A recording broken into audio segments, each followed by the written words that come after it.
ka taɓa jin labarin dodo mai lanƙwasa lokaci da sararin samaniya baki ɗaya?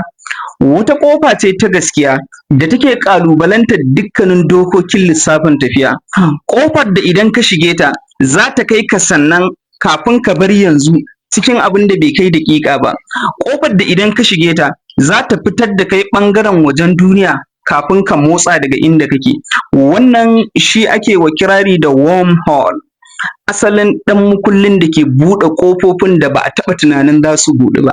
Ramin da ya tabbatarwa da masana cewa lissafin nisa ƙarya ce, abin da yake na gaskiya shi ne zai iya ba mu damar wanzuwa a ko'ina cikin lokaci guda ba tare da an rasa mu a wani ɓangare ba. Wannan su ne kaɗan daga ayyukan wormhole.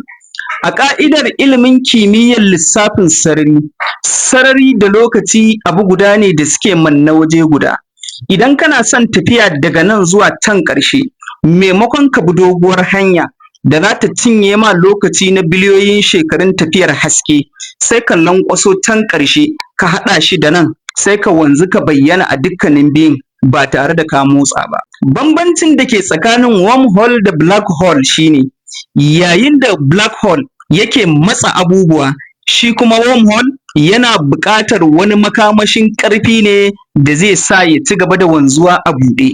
Daga lokacin da ɗan adam ya samu damar mallakar wormhole, tabbas za mu ke safarar tafiye-tafiye cikin lokaci babu ƙaƙƙautawa.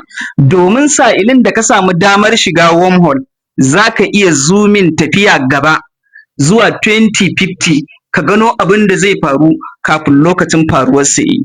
Ko kuma ka koma baya 90s domin ganin abin da ya faru kafin a samar da kai.